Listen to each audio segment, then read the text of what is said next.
Well, we're really excited that you're all here, and we hope that you'll be able to learn a lot from this presentation. At our missions conference a few years ago, one of our missionaries stood up in front of over 2,000 people and said, the biggest obstacle to missions is you parents. Secretly, you don't want your kids to leave home and go to the mission field. So, in this shocked silence, I was like, go, Woody.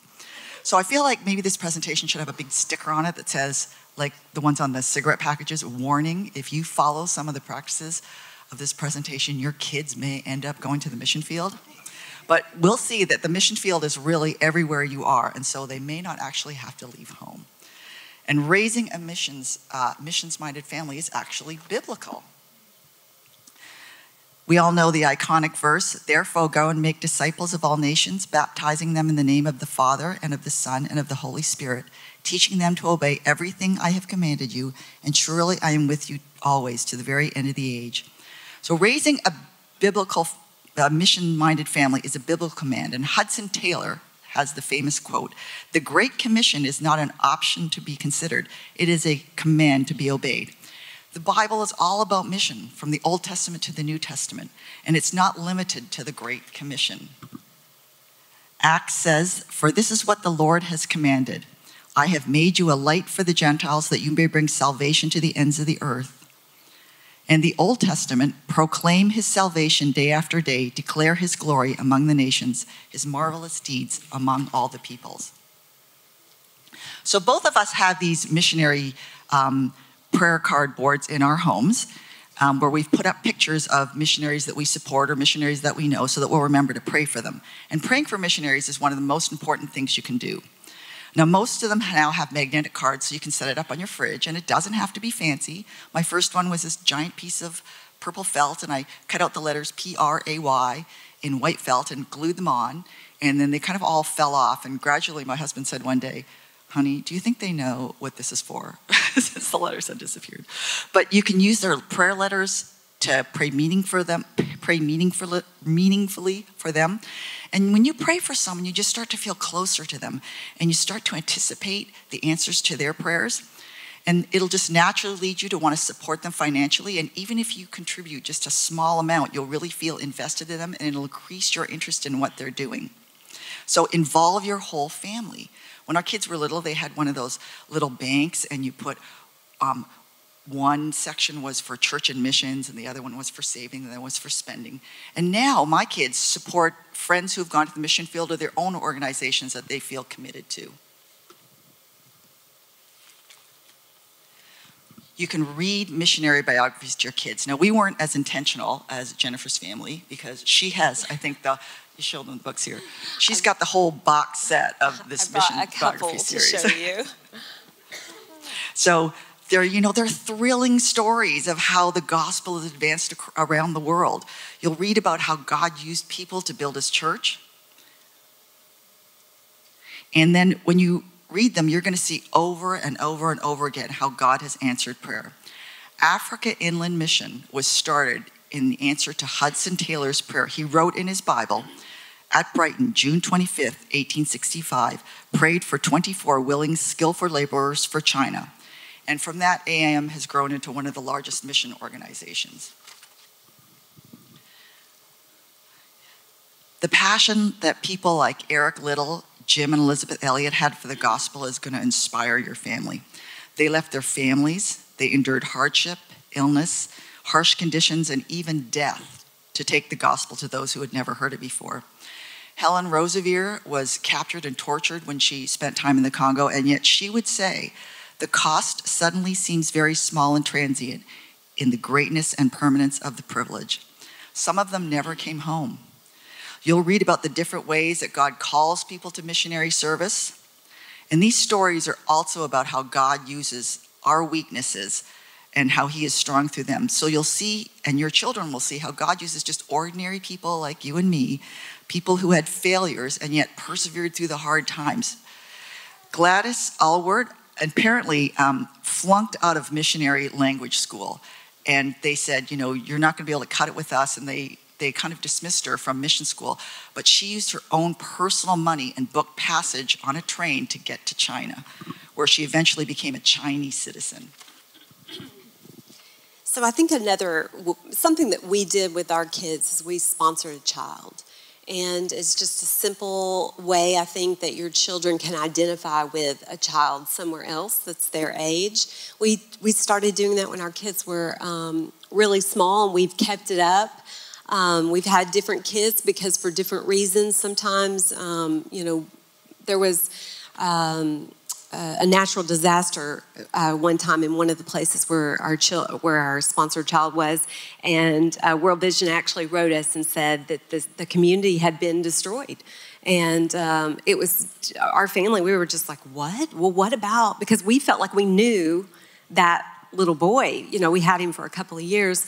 But what we've done is we've kept their pictures up. I've kept it in front. When my kids were younger, they would write letters. They look forward to it. My kids are mostly at college now. I only have one home, but I still keep it up, and I keep it in front of us. So this is the inside of my pantry door.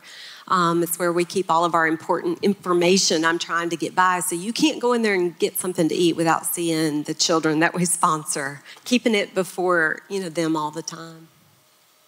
You can pray for the world, and Operation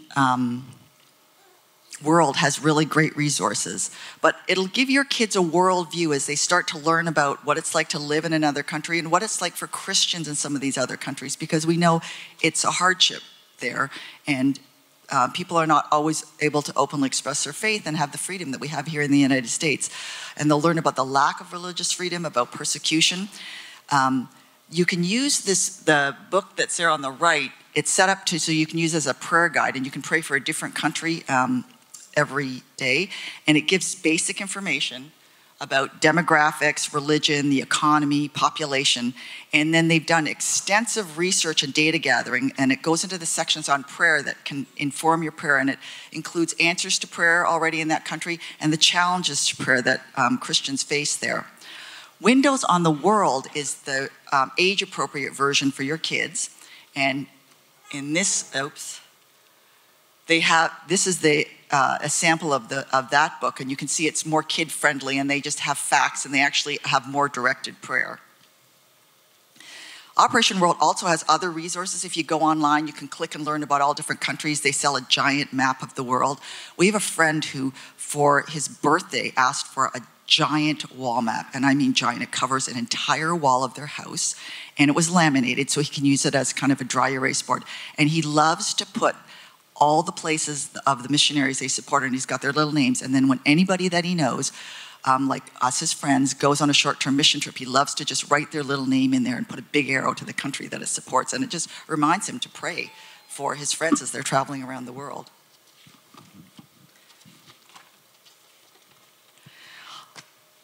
Oops, don't say I'm not really good with this clicker here. Our missions pastor is always running around saying missions is global. So global, which I think we all think of as missions, is traveling all the way around the world, but missions is also local. Missions is wherever you are, and you can be a missionary even in your own home. The Children's Heart Project, which is with Samaritan's Purse, brings children and their moms and a translator from another country to hospitals in the United States. And I know that there's a hospital in Houston that has sponsored children in the last few years. They bring them over here for life-saving heart surgery because they can't do that in Mongolia. And they ask churches to partner with them and host the family and the translator in their home. There's daily Bible studies. Most of these mothers become Christians while they're here. We've hosted Mongolians in our home twice, and it's really fun. You learn all about what life is like there.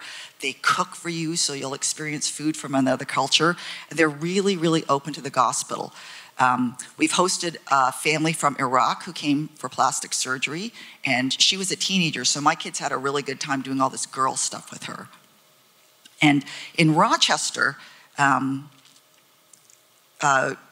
we sponsor this Children's Heart Project, so every year kids come from Bolivia or from Mongolia.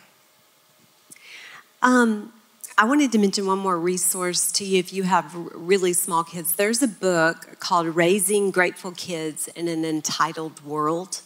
And it's by, actually, she's a friend of mine named Kristen Welch. She wrote the book before I just became acquainted with her in the last year. But it's a great resource because I think we do live in an entitled world, and our kids are so used to getting what they want, when they want it, right then. And I think it's just a really great parenting book that helps you kind of step back and think, how do I be intentional about teaching my kids gratitude for what they have? And she also has some great resources, these little kits. So this is kind of for younger kids, but it's a kit for a country. And you open it up and there's a prayer card. She'll give you ideas about foods you can cook and helping your kids identify. It has little facts in it like, how much they get to eat a day, how much it costs. So it really helps them identify on their level. But it also talks about hospitality in the book. And kind of like Janet said, I think that we have to slow down as parents and teach our kids hospitality by doing it. Anytime that we have a missionary that we have known or we have come acquainted with somewhere, we ask them, tell us when your kids are in town. We want to have them over. Missionaries are on a limited budget. So if you can host their kids in your house or host them in your house, or you just be open to that. And I think when you model that for your kids, they know, I got to give my bed up. And that's not that big of a deal. Our kids are in single beds in their own bedrooms. And it's okay for them to go sleep with their brother or sister or throw a bunch of blow-ups together and show them to sacrifice and give up and to be hospitable. But I think that starts with us as parents by modeling that. The other thing you can do is invite foreign students from your home. I'm sure at Baylor there are a lot of foreign students here, and just inviting them to your home to see what American life is like, and you'll learn a lot about them. We had a young man from Africa live with us for almost a year. He came from Tenwick Hospital to learn how to be a cytotechnologist, and he was really inspiring to our children. He took his studies very, very seriously. He'd come upstairs, have dinner, he'd go back downstairs and study. And the kids would always say, Bernard, how is it going? And he'd say, I only got a B+ on the last test. I have to get all A's. So it was a really great experience for our family to have him in our house for a whole year. And there is in this picture here, he's graduating with his diploma. Well, one of the best things you can do to create a missions mindset in your family is to serve together as a family. Everyone can't go overseas, but you can serve together right where you are. Our family chose an organization in Rochester so that we could actually serve together as a family. And so we would spend Saturdays tutoring in a children's program with this organization, Next Chapter Ministries. And, once they get you in the door, they kind of get you for everything. So you got to be careful. But we had a really great time with them. And in Rochester, a lot of the churches came together and organized something called Care Fest, which was an event. They labeled it Care Fest, sharing the love of Jesus. And so hundreds of volunteers went on a short-term mission trip that day to places in the city they had never been before. And so they cleaned churches, repaired low-income residents' housing, they repaired schools, cleaned up a college, and it was a really great thing for families to be able to do together. So a short-term trip, another option for a short-term trip would be to actually just go someplace in the United States. World Vision has a lot of resources for helping. Like, for instance, in Appalachia, you can go and help with repairing low-income housing there. And I know that they have a booth here in the exhibitor hall. I think more is caught than taught. And so I think the best way really to model for your family is to do it with them, just like Janet said. And locally, I think going on a global trip is excellent. It's a great goal, but it's very expensive to travel. And you know that, and you take your children. But there is so much that can be learned just by serving together locally. I know our church has a lot of outreaches. If your church doesn't, you need to be proactive and find those things in your community, ways that you can serve together. Since the time my kids were little, we've tried to go to the food bank together. Then my kids ended up driving themselves to the food bank and help them find that thing that they love to do. This is actually a picture of my son. It's several years ago. But for a long time, our church had monthly outreaches. And even when Paul and I wouldn't go, he'd be like, I got to be there. You got to get me there. And I think they catch that, because we did it with them for years. And then even when Paul and I wouldn't participate in something, they wanted to go. We've done 5Ks. We've done A21 walks with our kids, just exposing them. It doesn't have to be you're exposing them to a cause, and that they're doing something for that cause. They're raising money. They're being a part of that. You know, Houston, we had Hurricane Harvey hit a couple of months ago, and cleanup is actually still going on. And you know, Paul and I were so involved with things going on here at the church, and our kids were calling saying, where do we go? What do we do? And we were like, oh, let's, you know, and they were ready to put on their boots and go out. And so I think when you start young and you're taking them with you, it's funny how it reverses roles, and you later, they're like, where can we go? What can we do? How can we serve? And so I think it just starts by modeling it, by talking to them, but really doing it with them teaches them that it's part of your lifestyle. I think that's how you create a mission-minded, a globally aware, is you're doing it with them. You're talking about it, just like Janet was saying. You're reading books, you're praying, but you're doing something. I think that's the next step beyond just talking.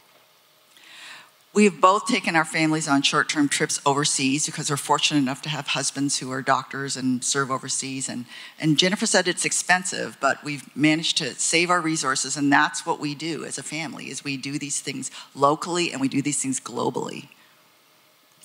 So we went on our first trip in 2007, and it's been 10 years. And one thing that I wanted to share is that first our kids didn't really have a choice.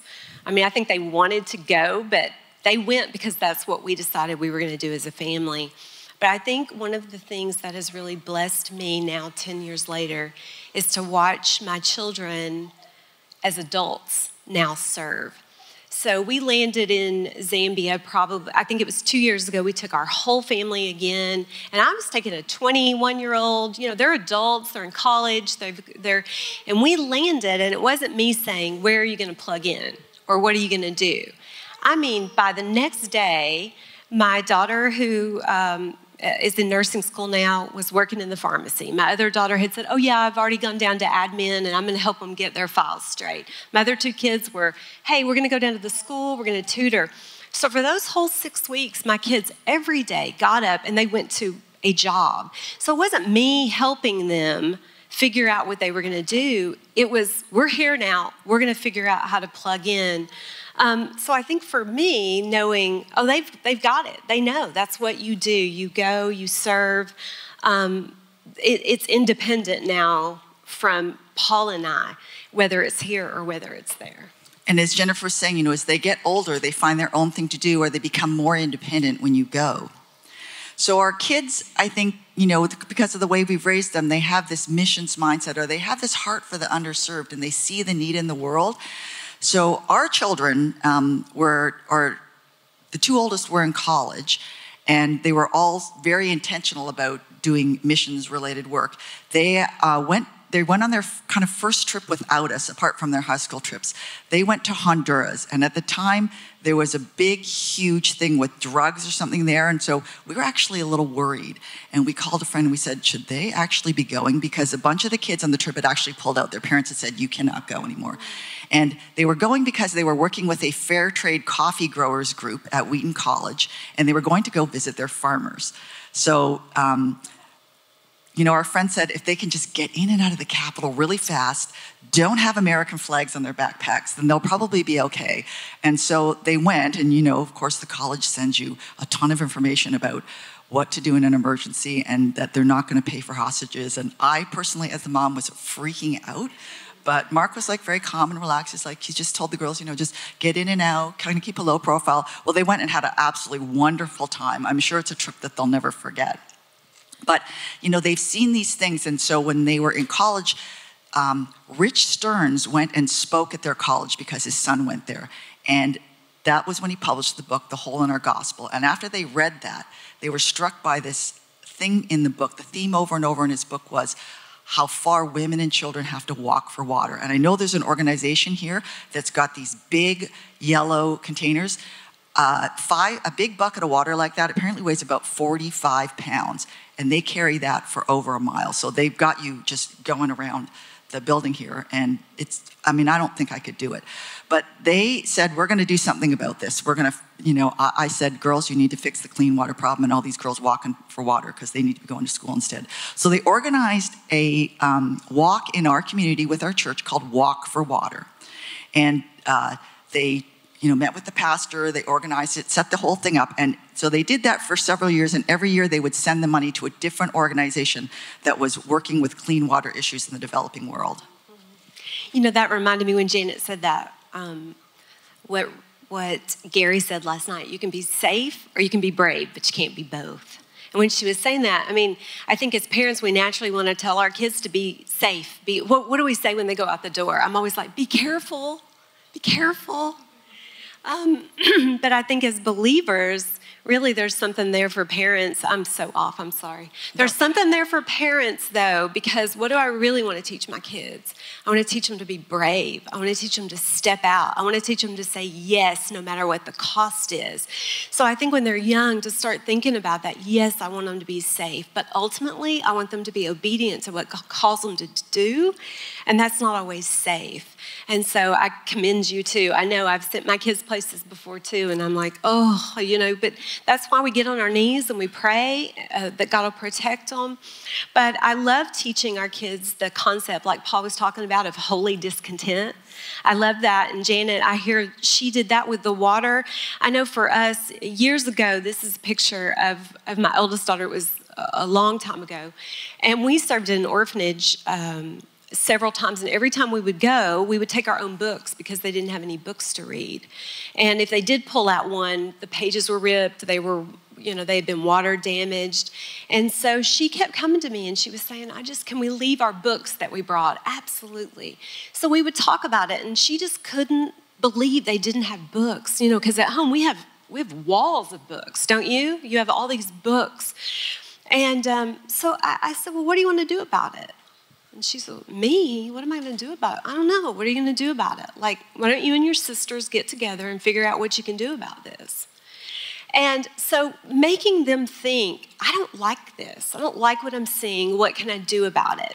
So they came back. They organized a walk here. It was the very first walk at our church called a walkathon. It was with our kids ministry. They raised $5,000, got books donated. We took them back with us, which was quite a feat, by the way. I would rethink getting boxes of books to Kenya again.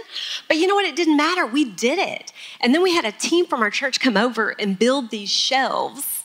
The money paid for the shelves. We took donated books. And I think it was an aha moment, actually, for all of us, even for me. I just went, wow. So teaching our kids, be the change that you want to see. If you see something, I think Paul, last night, we all felt called to that. How can I make a difference? What's my holy discontent? But I think we can actually teach that to our children when they're small. What do you see that you want to change? So where are they now? At this point, none of our children has made a commitment to go to the mission field in the traditional sense. But I feel like at least my children, and I know Jennifer's children too, just having met some of them, they take that responsibility to spread the love and the hope of Jesus very seriously. And their mission field right now is at home. Our oldest daughter has chosen a path and has always been focused on what can I do so that I can go back to Africa. And we had taken them there when they were 4, 6, and 8, and they came back and we're going to go back and live in Africa when we grow up, and we're going to open a rainbow cafe. I don't know what they were going to sell there, but that was their dream for many, many years. And Hillary she went to Wheaton and she switched her major 3 times and was all about, what am I going to do so I can get back to doing something in the developing world?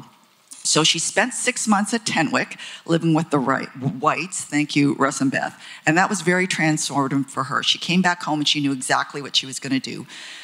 She's now in a PhD program in public health in North Carolina, doing epidemiology and global health. And she's very focused. Even we were just talking to her this week. She's like, yeah, I'm trying to figure out if I should work in Malawi or what I should do this summer, because it's all about going back and working in Africa for her. Elise, the youngest, is working in Nashville, Tennessee with Teach for America, and that is a mission field. Every single call home, there's been a lot of tears and crying. She works in a school where they can't get enough teachers. Teachers quit the first week that she was there. One of her students has had several family members and friends be shot dead. They don't have parents at home. A lot of her kids are being raised by grandparents. The parents are drug addicts, or the kid was a crack baby. And most of them are on free and reduced lunch.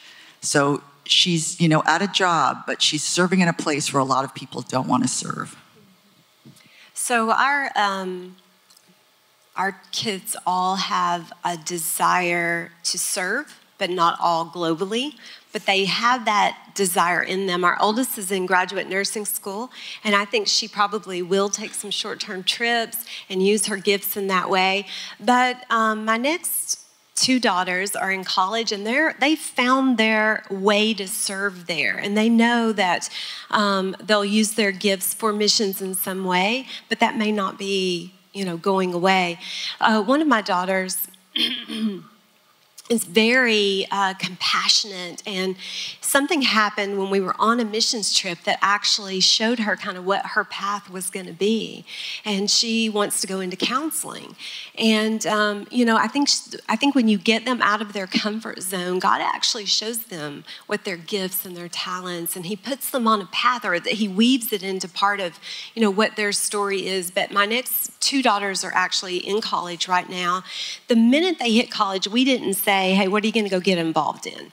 But one of them, they came home at Christmas, and one said, hey, I'm on this international leadership. I've joined this committee. Now she's leading in that, a human trafficking task force. And we're like, but they have that in them. They're globally minded. That's the goal. That's what we're saying. Teach your kids that it's bigger than your house, your neighborhood, your city, than Texas. Like, this is a world we live in, and we're working together for a common good. I think we've always tried to teach our kids the mission field is the space between your feet. That's what they need to know. If that's at college, if that's in their high school, if that's in their middle school, or that's in Tanzania, that's your mission field. And so teaching them that the people around them, that's their assignment, to love and spread the love of God.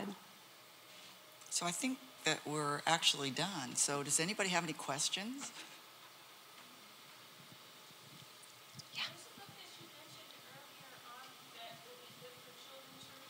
Yeah.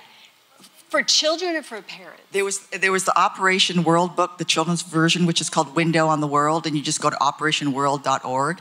But then there was the one for parents that you mentioned that teaches them to not be entitled. Yeah. It's called Raising Grateful Kids in an Entitled World. And the books, it's interesting. Janet and I have only known each other a couple of years, but the books that she had and the books that I have, they were the same. And so there are resources out there. There's not tons of resources, but they're good resources. And so, I think that the books that she mentioned, these biographies, they're kind of a middle school age biography, but they're just starting points. Like I said, we can read a book. It's really about what we're doing and what we're teaching them. But it starts with those teaching moments. I think it's probably true in your family too. Our kids kind of grew up thinking, well, this is what everybody does. Yeah. I mean, everybody takes their kids to Africa. And, I think our kids did know that. Everybody in church didn't go to Africa, but, they're grown up and they meet people and, they kind of talk about their childhood, and people will say, you guys went to Africa as a family? And they were like, oh, I guess that's more unusual than we thought. So I think a lot of the things they did, they just thought, oh, that's just what you do.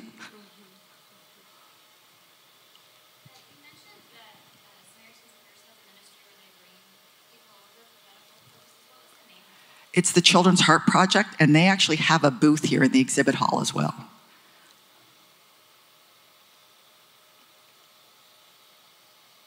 do you guys use for, or have used through the years, for family devotion time? And are there any resources that you guys really love for?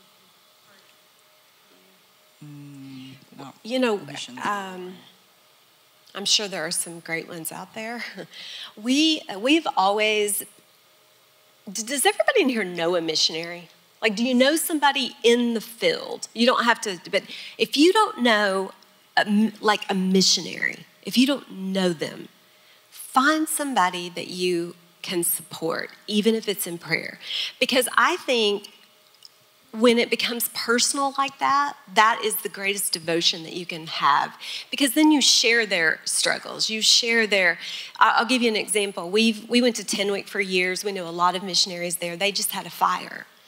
And it burned down one of their buildings. And deeply, like, my kids were moved by that. They knew that. They knew the people that affected. Or we've known couples that have had different things happen to them, and then suddenly you're praying for people that you know. You have their photo, and I know there are probably some good resources out there. Like I said, Kristen has these kits for kids, and I know they have prayer points in them, and you can pray for different countries. That's even a great start. But that's a great thing, is if you don't know a missionary, you're at a great place. Don't leave this weekend without meeting a missionary and getting, they have these cards. That's what we had up. And again, Janet said, hey, do you have, she was just guessing. She was like, do you? Oh, no, I knew you would have one. Okay. Yeah, I knew you would have one. She said, hey, do you have a board or anything in your hand? I was like, oh, yeah. She was like, send me a photo of it. I know, so I was like, snapped a photo get your phone, just take pictures of it. But we actually have a live missionary in the room right here from Tenwick Hospital. Russ White there is at the back. Come on, Russ, stand up. You came to the talk, you're going to get picked on. So Russ and his family have served at Tenwick for, like a zillion years. I don't know. That we went and they had been there for years when our kids were 4, 6, and 8. Now they're in their 20s. So. Yeah, but missionaries are real people with real problems and real lives and real needs and real wives and husbands and kids just like us. And so everything that we go through, I think, and they're serving sometimes without the resources that we have, without the things are, there's a great blessing, but there is a great, there are obstacles that they have too. And so to know that you can bear that burden with them, I think is a great blessing. And so that's what I would encourage you, and to bring your kids alongside. It's not enough. I mean, Paul and I have shared that with our children. And so when you can identify, that's like sponsoring a child. That's a simple way to start. But again, it does require a financial contribution, but don't just give your money. People tell me all the time they sponsor a child. And I'm like, oh, that's great. Like, where and this and that. And they're like, And I'm like, man, if they're just drawing $35 out of your bank account every month and you don't know where and you're not sharing that with your child, I don't even know if you're really, I think you can do so much better than that. So I would encourage you, at least get that photo up and talk to your children about that child and where they live and what they must be going through, and open those letters. We used to open the letters or read them, and my kids would write them letters and we'd send them back. And I don't do that as much anymore. I mean, I'll be very honest because I don't have any small, but they delight in that. When we get a new photo, we got a new photo of one of our kids the other day, and my 20-somethings are like, oh, look how big he's gotten, Taya. And I'm like, I know. So I think it just all makes a difference. But I know you're all great parents, and it takes a little effort, but I think raising your children to have a global mindset, to be mission-minded, serves them well to be able to say yes to God in every part of their life, because they're aware of what God's doing in the world, not just where they are.